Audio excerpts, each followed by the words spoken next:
¿Extrañas a tu abuela? Sí, la verdad es que sí. Extraño mucho a mi abuela y a mi abuelo, especialmente cuando estoy en Windsor. Para mí, Windsor es ella.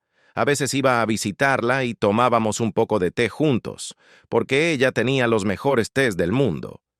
Así que siempre me iba de allí, con el corazón contento y bien alimentado. Ese es el recuerdo cálido y familiar de un nieto. Pero detrás de esas tazas de té y esa aparente tranquilidad, se estaban tomando las decisiones más frías y calculadas para el futuro de la monarquía. El 3 de febrero de 2026, el Palacio de Buckingham emitió un comunicado oficial. Fue un mensaje silencioso, de apenas 2 párrafos. Sin embargo, detonó como una carga explosiva en las entrañas de las residencias reales y en los pasillos de los bufetes de abogados de toda Gran Bretaña. El príncipe William había sido nombrado el único y absoluto heredero de una de las propiedades privadas más secretas y de mayor importancia histórica en toda la existencia de la monarquía británica. No estamos hablando de Sandringham, no es Balmoral, tampoco es Windsor.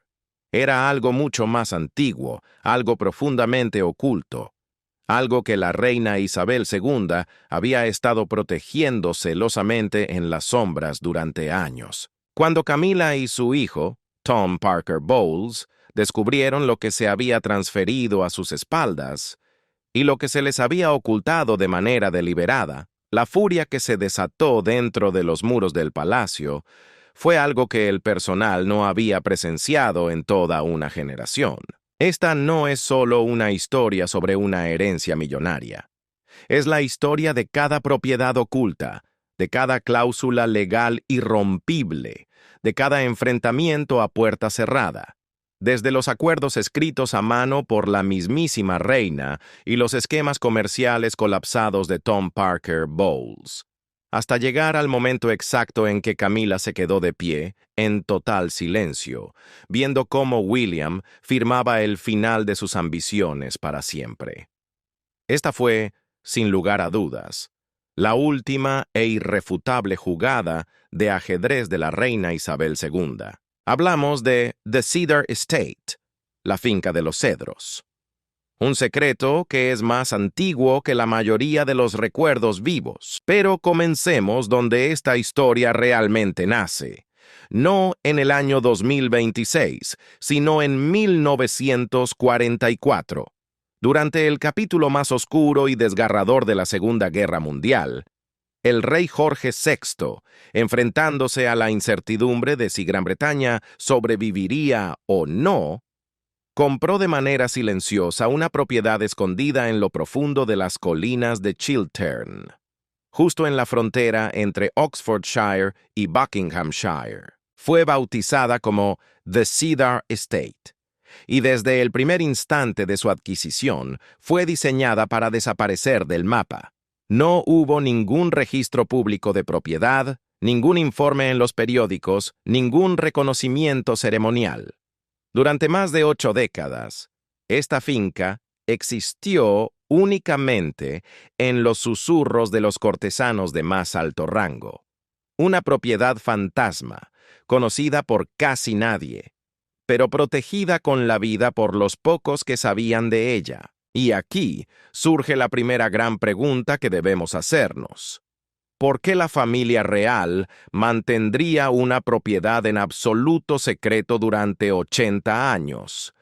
¿Qué había dentro de esos muros que exigía semejante nivel de ocultamiento? La respuesta llegó en las notas informativas internas, compartidas con los miembros del gremio de corresponsales reales en la fría mañana de aquel 3 de febrero de 2026. Lo que describían esos documentos dejó sin palabras incluso a los historiadores reales más curtidos. The Cedar Estate no es solo una casa.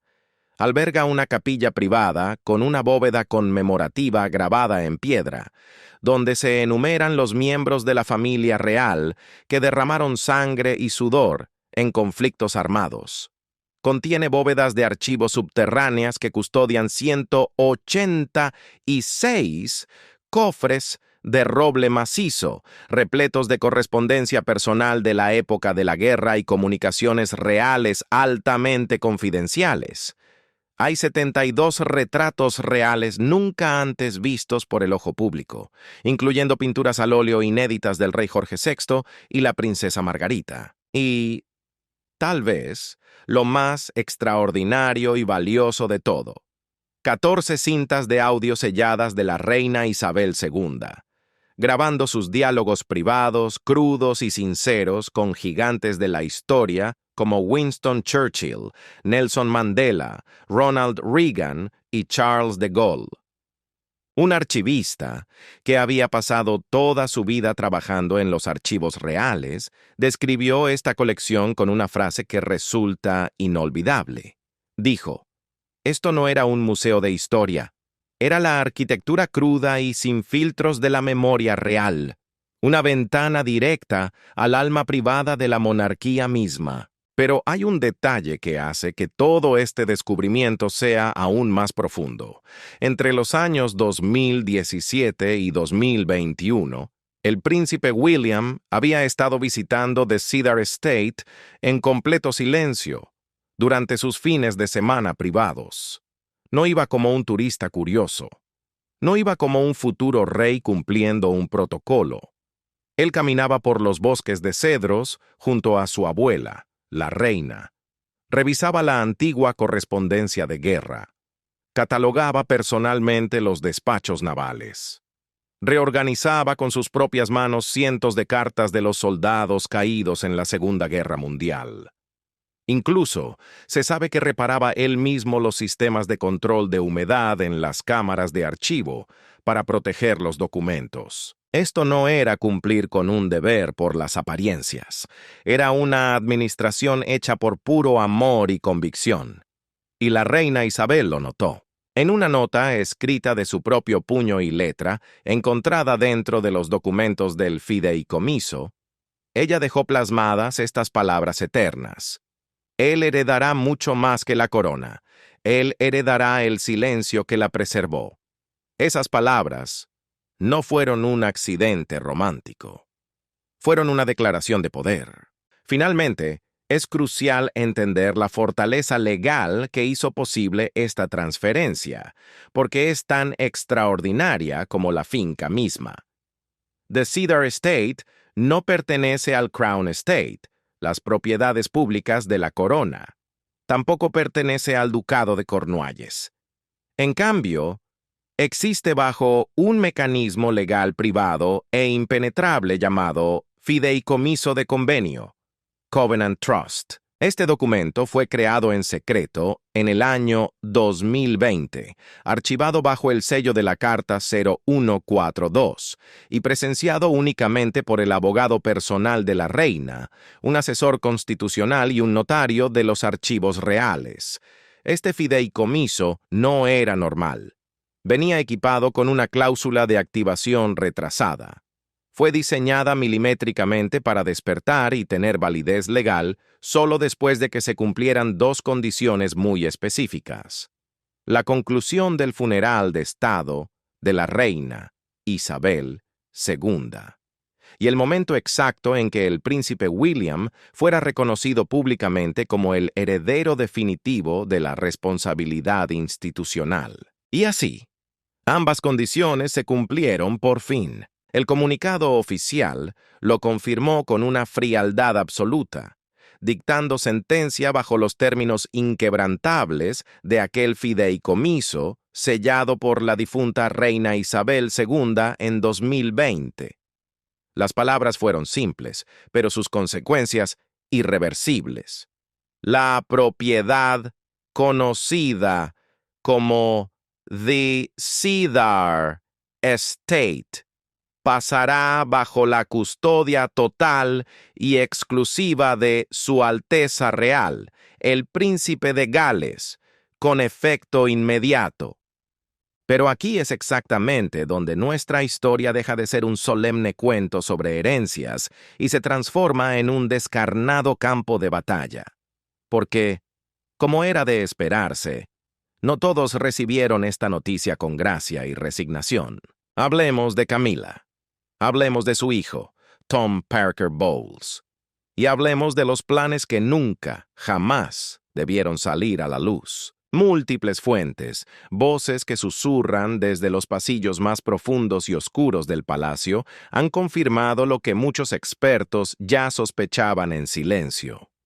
La reina Camila y Tom llevaban años moviendo los hilos de forma sigilosa, persistente y sumamente estratégica. ¿Su objetivo final? Arrebatar The Cedar Estate y ponerla bajo su absoluta influencia. A finales de 2024, Camila ya abogaba a puerta cerrada, por lo que ella bautizó elegantemente como un centro de legado cultural de Windsor. Sonaba hermoso, ¿verdad? Una visión idílica que incluía retiros gastronómicos para celebrar la herencia culinaria británica, salones literarios dedicados a las narrativas de las mujeres de la realeza y recorridos históricos íntimos a través de los bosques de cedros. En la superficie, era un proyecto respetable, casi poético. Pero rasca un poco esa superficie y encontrarás que las ambiciones eran considerablemente menos sentimentales. Cuando Tom Parker Bowles miraba hacia The Cedar Estate, no veía historia, ni sacrificio, ni deber. Veía dinero. Memorandos privados y confidenciales, revisados por informantes del palacio, revelan que Tom estaba desarrollando una visión corporativa a gran escala. Su plan incluía construir un restaurante de degustación con estrellas Michelin justo dentro del antiguo pabellón de casa de la familia. Planeaba lanzar una marca de alimentos artesanales llamada Royal Wild, que comercializaría a precios exorbitantes quesos añejados en madera de cedro, trucha salvaje, miel exclusiva de la finca y vinos de las tierras altas. Quería organizar eventos de élite para invitados multimillonarios. En resumen, una operación comercial despiadada, astutamente disfrazada con el elegante traje de la herencia real. Y entonces, llegó el 18 de octubre de 2025. Una nota informativa filtrada lo cambió todo. El equipo legal de Tom había estado investigando en las sombras si ciertas partes de la finca podían ser reclasificadas bajo la Ley de Patrimonio Público del Reino Unido. Su argumento era que los orígenes de la propiedad en tiempos de guerra justificaban un estado de protección cultural. Pero no nos engañemos. Esta trampa legal habría debilitado drásticamente el derecho exclusivo del príncipe William y habría abierto la puerta grande a una gestión compartida. Pregúntate esto mientras escuchas. ¿Suena eso a un profundo respeto por un legado sagrado de la monarquía? ¿O suena más a una toma de poder comercial hostil usando una máscara de caridad y patrimonio? En noviembre de 2025, Camila dio un paso más audaz. Organizó una elegante recepción privada cerca de Henley-on-Thames. Invitó a donantes ricos, críticos gastronómicos influyentes y elitistas del mundo del arte. Oficialmente, el evento celebraba la sostenibilidad rural. Pero los asistentes cuentan una historia muy distinta. Fue, en palabras textuales de uno de los invitados, un globo sonda. Un ensayo general para un modelo de gestión público-privada que permitiría a la fundación de Camila y a inversores externos tomar el control de The Cedar Estate. William se enteró de la jugada. Con la educación que lo caracteriza, pero con una firmeza de hierro forjado, declinó cortésmente la invitación a participar. Mantuvo intacta la visión original de su abuela, sin dudar ni ceder un solo milímetro. 3 semanas después de ese evento, activó el fideicomiso. Jaque mate. Pero la guerra no había terminado. The Cedar Estate no era el único botín en juego. El 31 de enero de 2026, el estricto registro de la propiedad del Reino Unido se actualizó en el más absoluto silencio para reflejar otra transferencia, una que Camila jamás vio venir. Hablamos de North Acre Hall. North Acre Hall es una inmensa e imponente propiedad histórica de 1.200 acres. Escondida entre los antiguos e impenetrables setos de Wiltshire y las colinas ondulantes de Berkshire. Históricamente, fue un refugio real menos conocido, pero fue el escenario de discretos fines de semana de caza y de reuniones diplomáticas ultra secretas durante el largo reinado de Isabel II.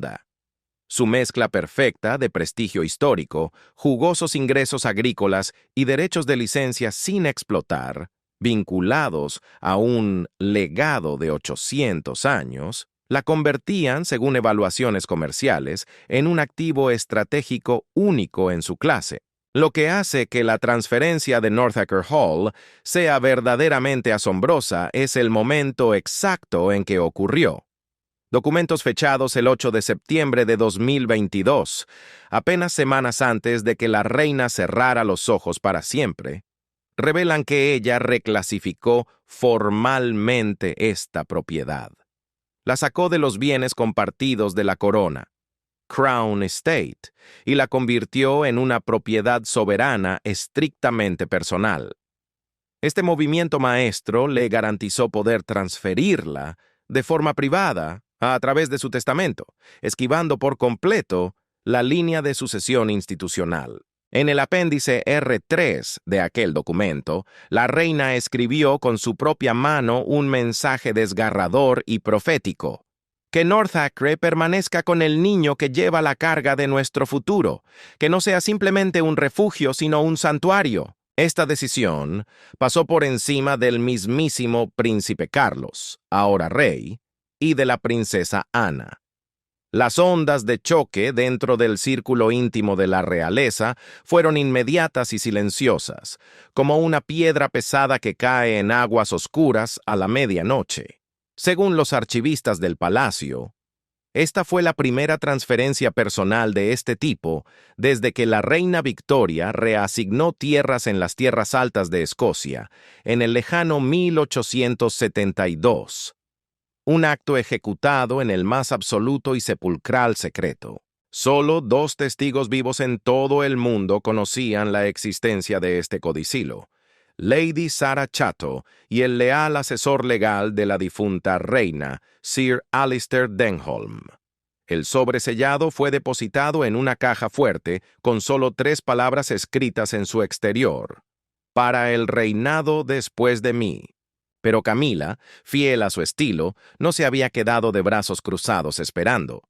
Notas filtradas de un asistente de alto rango del palacio confirmaron que, para el año 2023, ella y Tom ya estaban cabildeando discretamente en las sombras para incorporar también North Acre Hall a su imperio de herencia culinaria real. Públicamente, lo vendían a la prensa como un romántico renacimiento agrícola de la granja a la mesa. Pero en privado, el proyecto estaba siendo respaldado por ambiciosos inversores de lujo de los Emiratos Árabes Unidos y una agresiva firma de capital de riesgo con sede en París. El plan para North Acre Hall no era simplemente una idea lanzada al aire. Era una maquinaria corporativa, lista para devorar la historia.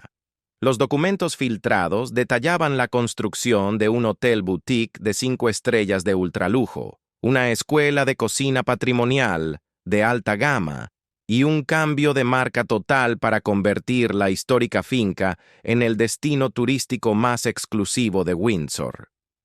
Un estudio de viabilidad comercial, fechado en julio de 2025, calculaba que tan solo los derechos de licencia de la propiedad valían más de 48 millones de libras esterlinas en un horizonte de apenas 10 años. Un cortesano de alto rango, hablando bajo la más estricta condición de anonimato, resumió aquel momento con una precisión devastadora.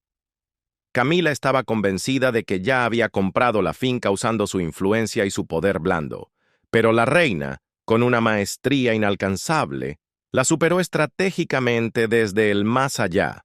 Lo que siguió a esta derrota oculta fue una campaña meticulosamente orquestada de susurros, rumores y presiones sutiles en la prensa. Todo fue liderado por el veterano solucionador de problemas de Camila, Maurice Lelo, un consultor de relaciones públicas retirado, famoso por su habilidad para jugar en los canales traseros del palacio. A finales de 2025, comenzaron a aparecer misteriosos artículos de opinión anónimos en los periódicos. Estas columnas sugerían, de manera muy conveniente, que la monarquía había invertido demasiado en activos patrimoniales y que necesitaba recalibrar la equidad generacional. En un último y desesperado intento, se dice que Tom Parker Bowles intentó asegurar un contrato de arrendamiento sobre la zona del huerto sur de North Acre, argumentando que era simple tierra cultivable en desuso. La respuesta del equipo legal del Ducado de Cornualles fue inmediata y cortante.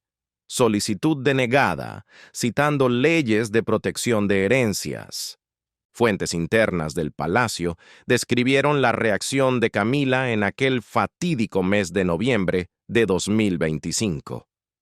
La palabra que usaron los presentes para describir su rostro no fue enojo, fue algo mucho más frío, algo que hiela la sangre.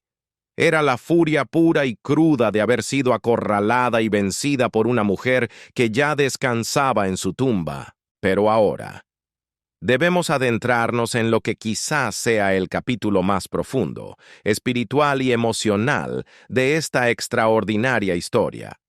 Hablamos de Clarence Hill Estate, el pacto más íntimo y personal de la difunta reina. A mediados de enero de 2026, la princesa Ana se encontraba realizando una revisión minuciosa de la correspondencia privada de su madre en la sala de roble del castillo de Windsor. Lo que descubrió allí, doblado 3 veces y guardado con celo dentro de una vieja carpeta de cuero con las iniciales WGE, William George, fue un codicilo testamentario distinto a cualquier cosa que la familia hubiera visto jamás. Clarence Hill Estate es una propiedad enclavada en lo más profundo y remoto de las colinas de Chiltern. Solo se puede acceder a ella a través de un discreto camino de entrada privado que se extiende a lo largo de 6 kilómetros, lejos de cualquier carretera principal. Fue comprada en silencio en 1947 por el rey Jorge VI. Fue diseñada como una reserva fuera de los libros para los herederos directos, un refugio totalmente aislado del parlamento, del escrutinio público y de las fluctuaciones de los fondos reales. La directiva de la reina Isabel II estaba escrita de su propio puño y letra. Sus trazos eran claros, inequívocos y deliberadamente personales. Las palabras dictaban lo siguiente: confío Clarence Hill a mi nieto William en pleno título y espíritu, libre de gravámenes, libre de sombras. Que permanezca fuera del Crown Estate, inmune a la política, inmune al escándalo. Esta tierra es un pacto sagrado, no una mercancía. Su único propósito es proteger la línea moral de sucesión. Esa frase, inmune al escándalo, no fue escrita a la ligera. Fuentes cercanas indican que, en sus últimos años, la reina había desarrollado un profundo temor y cansancio por las controversias públicas que rodeaban al príncipe Andrés y las volátiles aventuras mediáticas del príncipe Harry. Para Isabel II, su legado necesitaba un aislamiento moral. Necesitaba dejar un lugar que no hubiera sido tocado por los chismes, por la codicia, ni por el caos. Clarence Hill no era una casa. Iba a ser el santuario definitivo de William y Catherine, la brújula ética y dinástica para el futuro de la familia. Camila se enteró de esta transferencia el 20 de enero. Según los informantes, inmediatamente convocó a su equipo legal en Highgrove y llamó a Tom. Su hijo acababa de sufrir la pérdida de un importante contrato editorial, manchado por un escándalo en el que su marca de alimentos había usado indebidamente el escudo real. Para Camila, Clarence Hill no era tierra sagrada. No le importaba el pacto moral de la reina. Era simple y llanamente una oportunidad comercial de oro, y estaba dispuesta a reclamarla. Correos electrónicos internos, que se filtrarían más tarde, revelaron su visión en sus propias palabras. Imagina el lanzamiento, del jardín de la reina al tuyo. Para el 23 de enero, ya se había redactado una propuesta comercial bajo el nombre de una empresa recién registrada, llamada Hill and Crown Limited, con Tom figurando como director ejecutivo. El plan maestro era relanzar Clarence Hill como una marca agrícola y de hospitalidad boutique. La narrativa de marketing se centraría en el lujo regenerativo, la resiliencia climática y la sostenibilidad real. En la visión de Camila, Tom se convertiría en el príncipe de la Gran Bretaña Verde. Su futuro aristocrático ya no estaría manchado por el escándalo, sino anclado en la tierra misma de la realeza. Pero había un problema insalvable. El codicilo de la reina ya había sido notariado en los archivos reales. La transferencia legal al fideicomiso del Ducado de Cornualles ya se había completado en absoluto silencio. Hill and Crown Limited había llegado exactamente 3 semanas tarde. Y entonces llegó el 28 de enero, la filtración que lo destruyó todo. Un denunciante anónimo, que algunos creen que fue un antiguo asistente de palacio desilusionado por la codicia que veía, envió el plan de negocios interno de Hill and Crown directamente a la oficina del Lord Canciller. Citó un intento de allanamiento comercial sobre un legado real sellado. Los documentos filtrados lo mostraban todo con una crudeza vergonzosa. Estrategias de cambio de nombre, valoraciones especulativas de lujo y maquetas digitales que mostraban la histórica fachada eduardiana de Clarence Hill, pintarrajeada con logotipos corporativos. La reacción fue inmediata, total y devastadora. William confrontó a Camila frente a frente en Windsor. Ocurrió durante un almuerzo privado que, irónicamente, tenía como objetivo celebrar la recuperación de la salud de Catherine. Las fuentes cercanas a la Casa Real describieron el intercambio de palabras como breve, pero letal. Según los presentes, el príncipe William la miró a los ojos y pronunció unas palabras que resonarían en los pasillos para siempre. Clarence Hill no existe para ser embotellado, etiquetado o vendido. Es el último santuario del alma de mi abuela y lo protegeré con la misma ferocidad con la que protejo a mi esposa y a mis hijos. El silencio cayó sobre la mesa.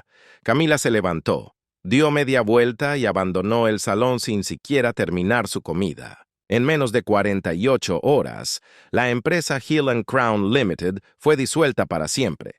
Tom Parker Bowles canceló abruptamente 3 apariciones públicas, alegando a la prensa fatiga extrema relacionada con el estrés. Ningún comunicado oficial vio la luz.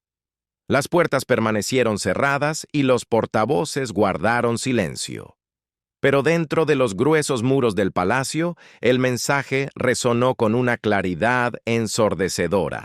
El rey Carlos, negándose rotundamente a involucrarse de manera directa en esta guerra fría familiar, se sinceró más tarde con su hermana, la princesa Ana. Pronunció una frase que desde entonces ha pasado a la leyenda del hogar real, un eco de resignación y verdad. Elizabeth siempre supo quién sostendría realmente la corona, no solo quién la llevaría puesta en la cabeza. Y justo cuando parecía que el polvo levantado por la batalla de Clarence Hill comenzaba a asentarse, emergió un nuevo campo de batalla. Uno mucho más audaz y peligroso que cualquier cosa que hubiéramos visto antes. Greystone Downs, el lugar donde las ambiciones de Camila alcanzaron su punto de máximo peligro. Greystone Downs no es un simple pedazo de tierra. Es una finca protegida de más de 400 acres de bosques antiguos y silenciosos. Alberga un pabellón de caza de la época Tudor que data del año 1578 y una capilla privada de piedra, adornada con reliquias sagradas del siglo XVII.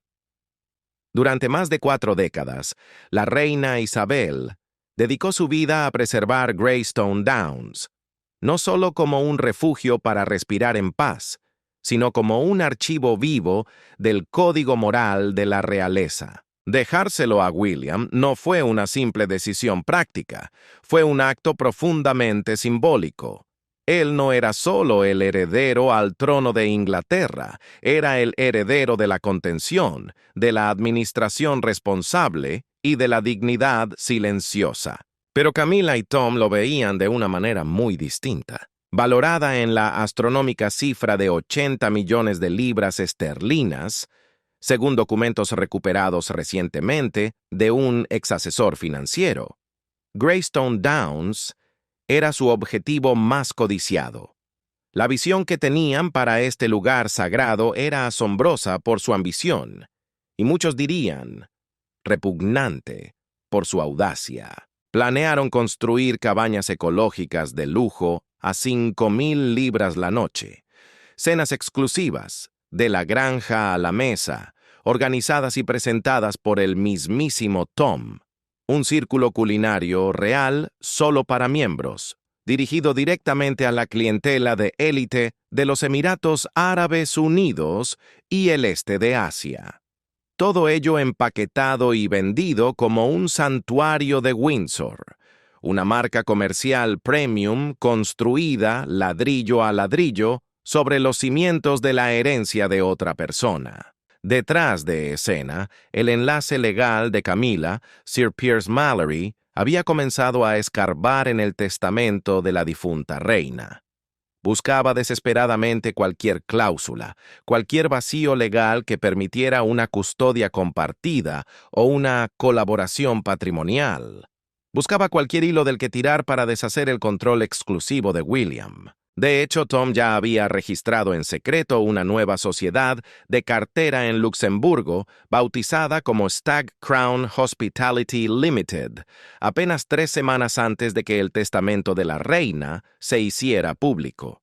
Los planos, recuperados por los asistentes de palacio, incluían profanar la capilla de la finca para convertirla en un centro de retiro de mindfulness y transformar los históricos establos que alguna vez albergaron a los ponis más preciados de Isabel en un spa y viñedo de bienestar. Fue entonces cuando la princesa Ana interceptó un correo electrónico confidencial entre el abogado de Camila y un miembro de la Cámara de los Lores. Ana, con la lealtad de una hija que protege la memoria de su madre, compartió inmediatamente lo que encontró con William.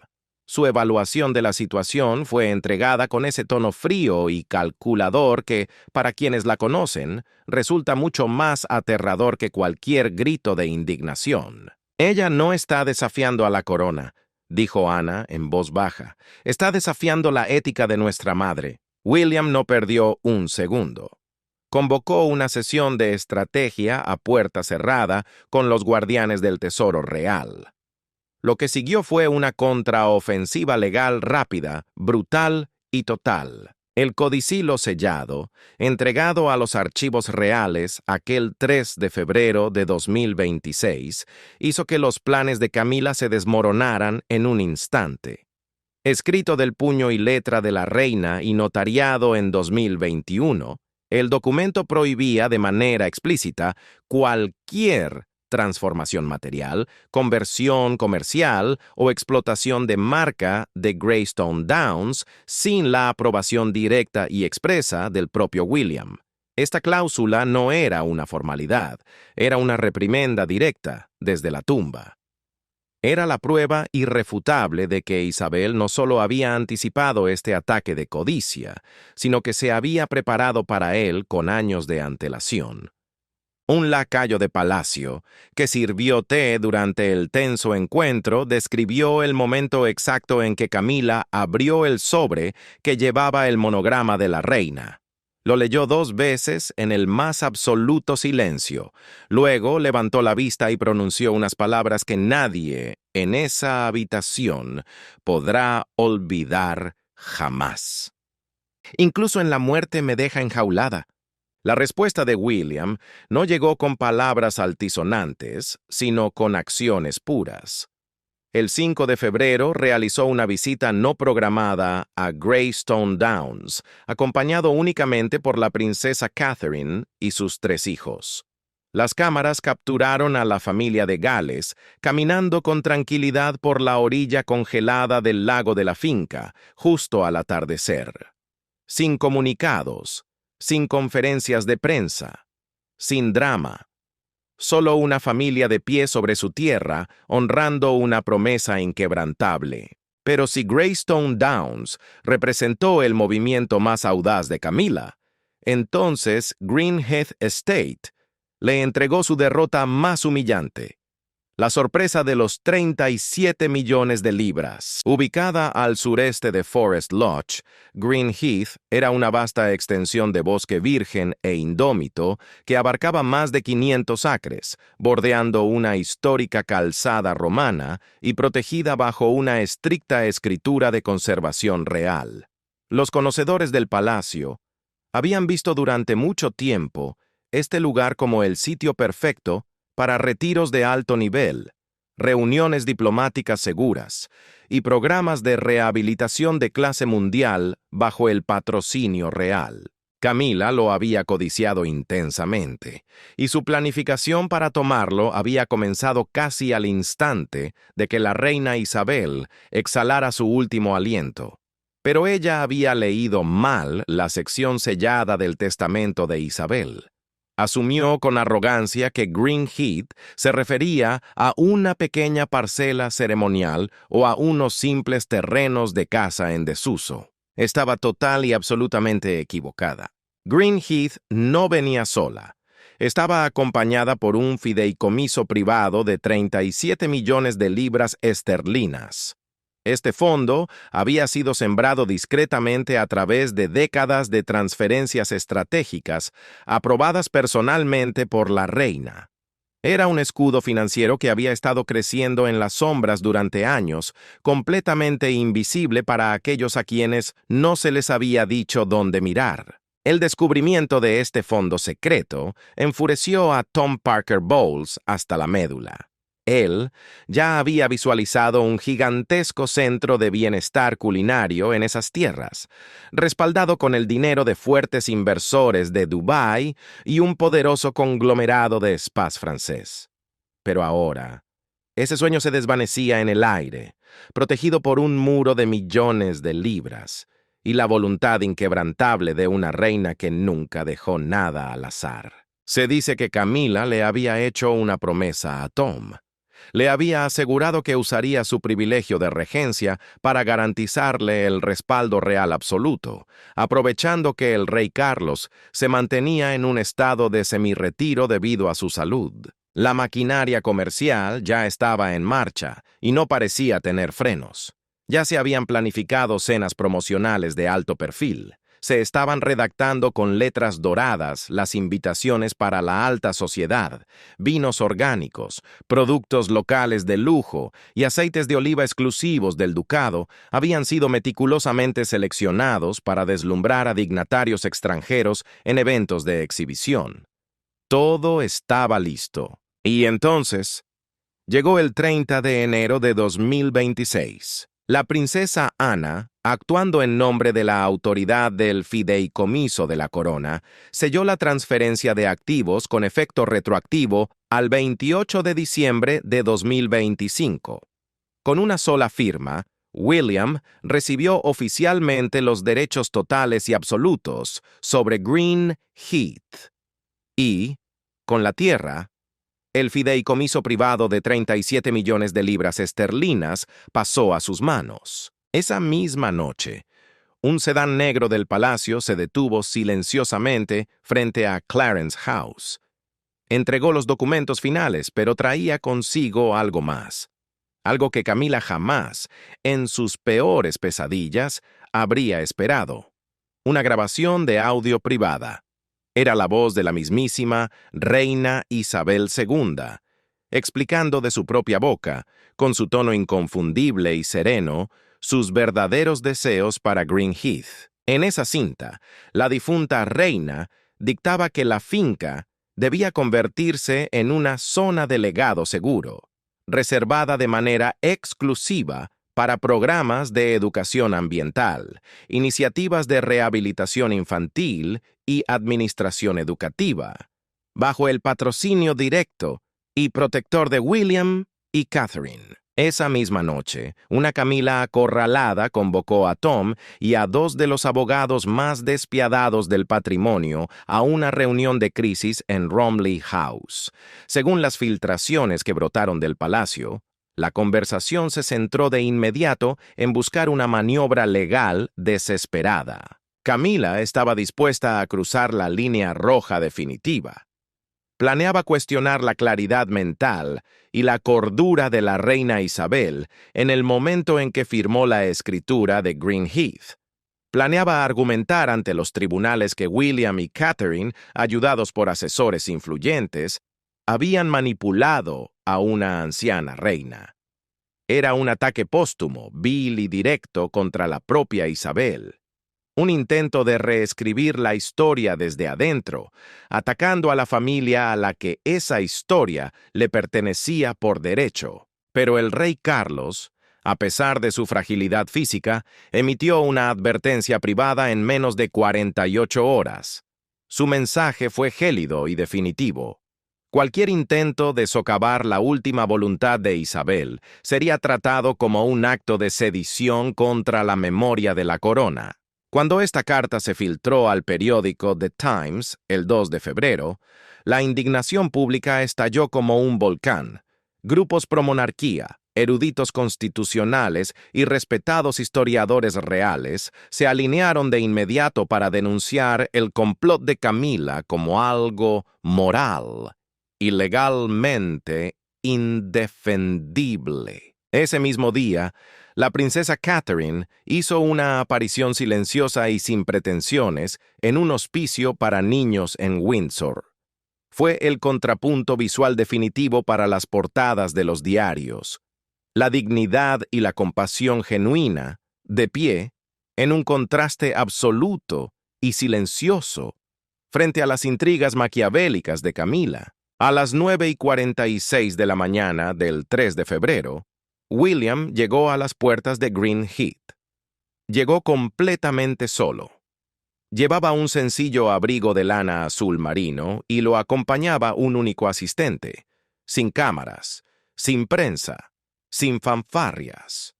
Allí, en la quietud del bosque, firmó la carta inaugural del Greenheath Royal Future Trust.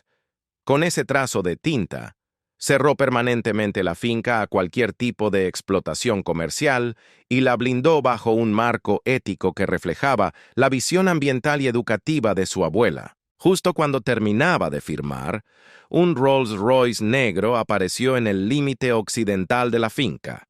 Camila bajó del auto.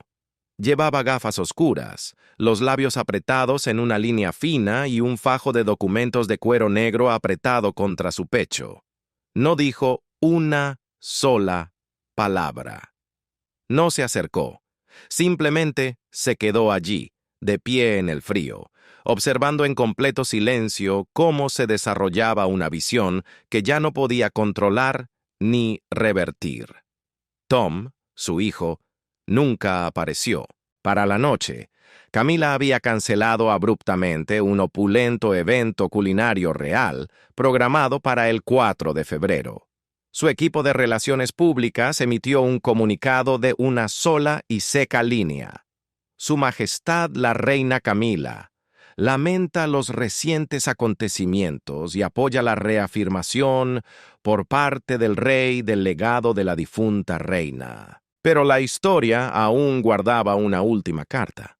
El último clavo, Oak Ridge Estate, la palabra final de la reina. Y entonces llegó Oak Ridge, la última propiedad, la que de muchas maneras lo decía absolutamente todo.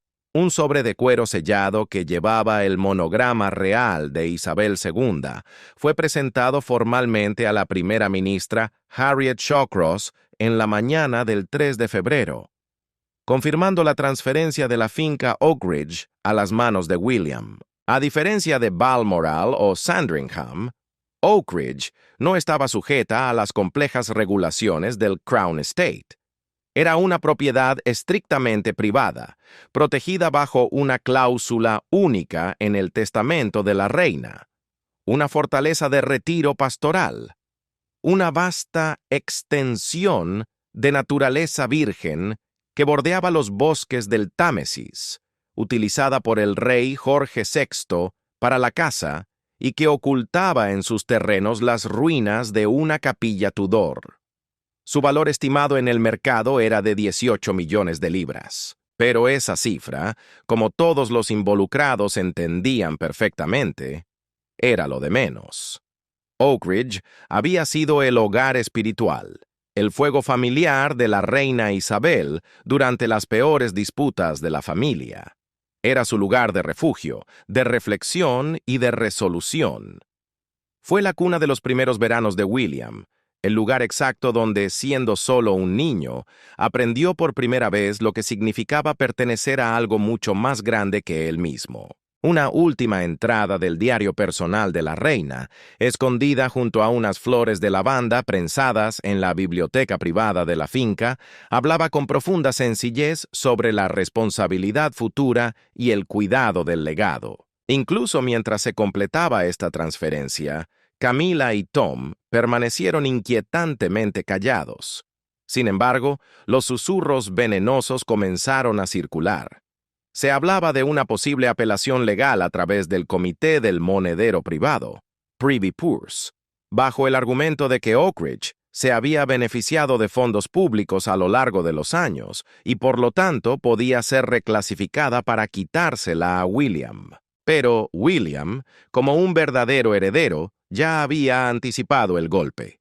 Ordenó de inmediato una revisión exhaustiva de todos los registros de restauración y pagos de seguridad, retrocediendo hasta el año 1953. Contadores forenses comenzaron a verificar meticulosamente cada línea, cada gasto, cada recibo, para demostrar que la finca se había mantenido con dinero privado. Pero una vez más, Isabel había pensado mucho más allá que cualquiera de los que se atrevieron a oponérsele.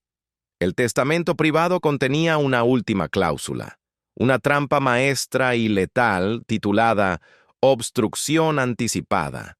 Esta cláusula anulaba, de manera automática e irrevocable, cualquier desafío legal a Oak Ridge, presentado por personas que estuvieran fuera del linaje de sangre de los Windsor, o por aquellos que simplemente se hubieran casado con un miembro de la familia, Jacques Mache Absolute. Y así, tras la lectura de aquella cláusula redactada después de 2010 frente a los miembros de la realeza en el Salón Verde, un silencio denso y sepulcral cayó sobre la habitación.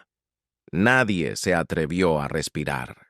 Camila, con el rostro desfigurado por la derrota, salió furiosa, dando un portazo. Se dice que Tom maldijo a gritos a su propio ejército de abogados, pero fue la princesa Ana quien, tras haber permanecido sentada en absoluta y fría quietud durante toda la lectura, se volvió hacia el rey Carlos. Con una compostura perfecta, casi aterradora, le dijo: «Siempre supe que este día llegaría». Esa misma tarde, mientras el sol caía y el frío envolvía la campiña, William, Catherine y sus 3 hijos recorrieron Oak Ridge por primera vez, no como visitantes, sino como sus verdaderos y legítimos guardianes. El pequeño George De pie en lo alto de las ruinas de la antigua torre de vigilancia, mirando hacia la vasta e inmensa finca congelada, le hizo a su padre una pregunta. Una pregunta tan inocente y mock-mack, sencilla, que los presentes juran que se les quedará grabada en el alma para siempre. «Papá, ¿esto será nuestro para siempre?» La respuesta de William no fue arrogante. Fue tranquila, mesurada y cargada con el peso de la historia. «Lo será, hijo mío, mientras lo protejamos». Poco después de esa caminata, llegó una última carta. Fue entregada por el abogado personal de la difunta reina, Sir Jonathan Arborfield. El sobre contenía un pasaje final escrito por la mismísima Isabel. Unas pocas palabras que hicieron que cada sucia maniobra legal, cada esquema comercial y cada esfuerzo de cabildeo en los pasillos oscuros se volvieran completa y absolutamente irrelevantes. La carta decía: «Si alguna vez esta finca es desafiada, que se sepa esto. Oak Ridge no le pertenece al poder, sino a la paciencia, que aquel que ha soportado el peso del futuro de la corona y no la carga de la arrogancia, sea quien la lleve hacia adelante». ¿Qué significa todo esto y por qué es tan importante? Detengámonos un momento y demos un paso atrás. Piensa en lo que la reina Isabel II realmente logró con esta red de transferencias secretas. Ella no se limitó simplemente a dejarle unas casas de campo a su nieto favorito. No. Ella construyó una fortaleza legal inexpugnable a su alrededor. Ladrillo a ladrillo, finca a finca, cláusula a cláusula. Diseñó un escudo capaz de resistir cualquier ataque que la ambición, el comercio y la rivalidad familiar pudieran lanzarle. Ella anticipó las propuestas comerciales de lujo. Anticipó las despiadadas maniobras legales, anticipó las campañas de presión pública en los periódicos y construyó las respuestas perfectas a todas ellas, años antes de que siquiera ocurrieran. Todo esto, obra de una mujer de más de 90 años que nunca, ni por un segundo, dejó de pensar 3 jugadas por delante. Hazte la pregunta que late en el corazón de toda esta historia. ¿Por qué la reina sintió que era necesario este nivel extremo de protección? La respuesta no es nada halagadora para quienes la obligaron a actuar así. La cruda verdad es que dentro de su propia familia, dentro de la misma institución a la que ella había entregado cada respiro de su vida, Isabel identificó a actores cuyas prioridades no eran el legado, no eran el servicio al pueblo. No les importaba el bienestar del futuro de la monarquía. Sus prioridades eran puramente comerciales, eran egoístas y personales. Se trataba de construir marcas, de posicionarse financieramente y de transformar 7 siglos de sagrada herencia real en un vulgar catálogo de hoteles y restaurantes. Isabel eligió a William precisamente porque vio en él todo lo que a los demás les faltaba. No vio una ambición desmedida, no vio el deseo de lucrar o de subirse a un escenario público. Vio la voluntad de un hombre capaz de sentarse en silencio a catalogar viejas cartas de guerra en una cámara de archivo polvorienta. Vio a un joven dispuesto a reparar controles de humedad en una bóveda subterránea donde ninguna cámara de televisión entraría jamás. Vio a un nieto que caminaba por los bosques de cedros junto a una reina anciana y que sabía escuchar mucho más de lo que hablaba. Custodia. Esa fue la palabra que ella inscribió a fuego en cada pacto, y ella entendía, mejor que nadie, que esa no era una cualidad común. La respuesta de William, ante cada intento desesperado por eludir los deseos de su abuela, ha sido consistente, estoica y completamente a la altura de la mujer que lo eligió. No armó escándalos en público. No dio conferencias de prensa llorosas ni emitió comunicados de indignación. Él simplemente firmó los documentos. Caminó por el bosque con sus hijos. Dejó que la colosal arquitectura legal que su abuela había construido hablara por él. Y vaya que habló fuerte. Cuando amaneció sobre el gran parque de Windsor, aquel 3 de febrero de 2026, y la pálida luz del sol se derramó sobre los setos besados por la escarcha, ya se había escrito un nuevo capítulo en la historia de la realeza.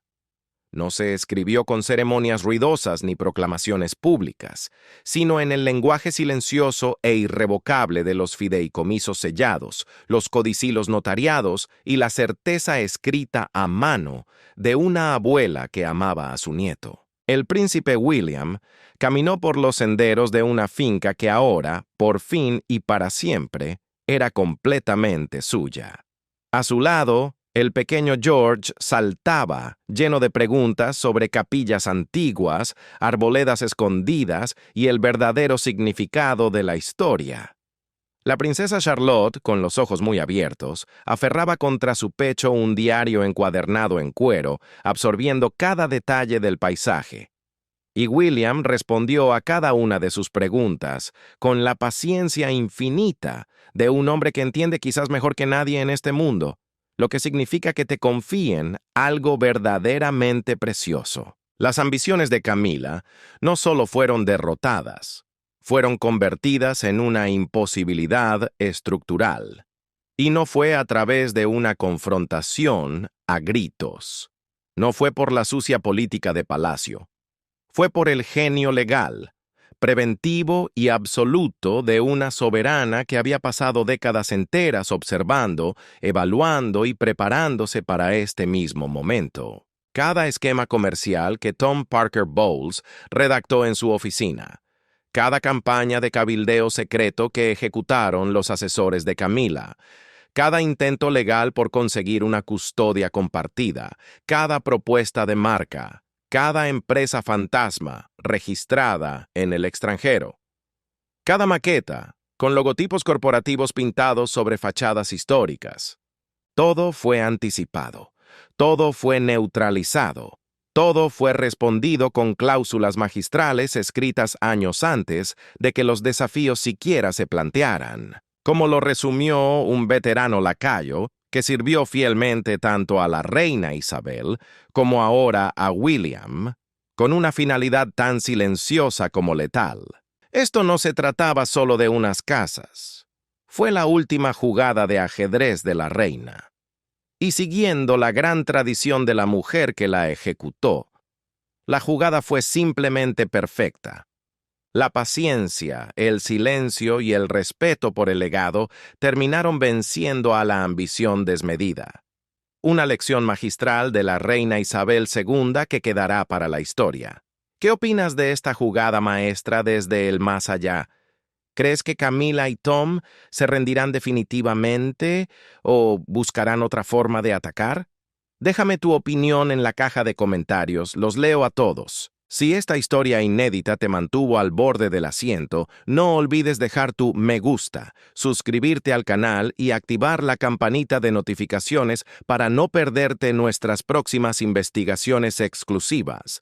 Nos vemos en el próximo video con más secretos que nadie más te cuenta. Para William, estas fincas no son trofeos que exhibir, son responsabilidades sagradas, y ni una sola vez ha sugerido lo contrario. Para Camila y Tom, la batalla ha terminado. Las propiedades están selladas bajo llave y candado legal. Los pactos son inexpugnables. La voz de la reina, preservada para la eternidad en cartas, cláusulas legales y esa grabación de audio privada, ha hablado con una claridad que ningún abogado vivo podría jamás igualar. La reina Isabel II entendió perfectamente que el legado no se mide en riqueza, ni en influencia, ni en el tamaño de una cartera comercial. El legado se mide en la capacidad de administración, en la integridad y en el coraje necesario para proteger lo que realmente importa, incluso de aquellos que pretenden estar más cerca de ello. William se quedó con las tierras. Se quedó con la misión que venía grabada en ellas, pero, sobre todo, obtuvo algo mucho más duradero que cualquier propiedad. La certeza absoluta y documentada de que la mujer que mejor lo conocía en este mundo era también la que más confiaba en él. Si has seguido esta historia paso a paso con nosotros, comparte este video para que el mundo conozca la verdad. Déjanos tus pensamientos en los comentarios y suscríbete al canal. Porque aunque este capítulo de disputa se haya cerrado, la verdadera historia de lo que William hará con la inmensa confianza que ha recibido apenas está comenzando. Apenas está comenzando. Apenas está comenzando. Apenas está comenzando. Apenas está comenzando.